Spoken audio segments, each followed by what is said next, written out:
Hi hello. അപ്പോൾ ഞാൻ പറഞ്ഞിരുന്നു പിന്നെ ഞാൻ ഹോസ്പിറ്റലിൽ ഓരോ ദിവസം ഓരോ പ്രോഗ്രാമാണ് എന്ന്. അപ്പോൾ ഇന്ന് ഞങ്ങളുടെ ഡിപ്പാർട്ട്മെൻറ്റിൻ്റെ പ്രോഗ്രാമായിരുന്നു. അപ്പോൾ ഡിപ്പാർട്ട്മെൻറ്റ് ഞങ്ങളുടെ ഡിപ്പാർട്ട്മെൻറ്റ് മാത്രമുള്ള പ്രോഗ്രാമായിരുന്നു. അപ്പോൾ പിന്നെ അടിപൊളി സദ്യയും അടിപൊളി സദ്യ എന്ന് പറഞ്ഞാൽ അടിപൊളി. എഗെയിൻ ഞാൻ പിന്നെ സദ്യ തിന്നാൻ വേണ്ടിയിട്ട് പിന്നെ ഹോസ്പിറ്റലിൽ വന്നതിന് ശേഷം ഒരു ചായ കുടിക്കും. ആ ചായ കുടിച്ചിട്ടില്ല, കാരണം എനിക്ക് സദ്യ ഭയങ്കര ഇഷ്ടമാണ്. അപ്പം എല്ലാവരും ഭയങ്കര ട്രഡീഷണൽ ലുക്കിലൊക്കെ ആയിരുന്നു. അങ്ങനെ പിന്നെ സദ്യയൊക്കെ കഴിച്ച് പിന്നെ പായസമൊക്കെ എൻ്റെ മോനെ എന്താ ടേസ്റ്റ് പായസം. അപ്പോൾ ഫുഡൊക്കെ കഴിച്ച് ഞാൻ ഓരോരുത്തരായിട്ട് ഫുഡ് കഴിച്ചു. Gap കിട്ടുമ്പോഴാണ് duty. ഗ്യാപ്പ് കിട്ടുമ്പോൾ ഞങ്ങൾ ഫുഡ് കഴിക്കാൻ ഇറങ്ങുകയാണ്. പിന്നെ ഫുഡ് കഴിച്ചതിന് ശേഷം പിന്നെ സ്ഥിരം കലാപരിപാടി, ഫോട്ടോ എടുക്കുക, വീഡിയോ എടുക്കുക, റീലിടുക, എന്തൊക്കെയോ കളിക്കുക.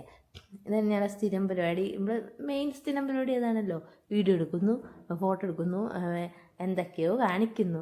അങ്ങനെ ഫോട്ടോയും വീഡിയോസൊക്കെ എടുത്ത് പിന്നെ ഈവനിങ് ആയപ്പോഴാണ് പിന്നെ ഞങ്ങൾക്കൊരു എല്ലാവരും ഡിപ്പാർട്ട്മെൻറ്റിലെ എല്ലാവരും കൂടി കാണാൻ പറ്റിയത്.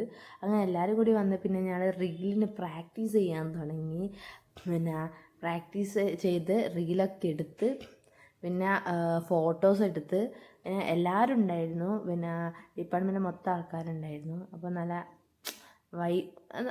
സംഭവം എന്താ വെച്ചാൽ വൈബായിരുന്നു. ഈ ഭയങ്കരമായിട്ട് എൻജോയ് ചെയ്ത് എല്ലാവരും ഭയങ്കര അടിപൊളിയായിട്ട് എല്ലാവർക്കും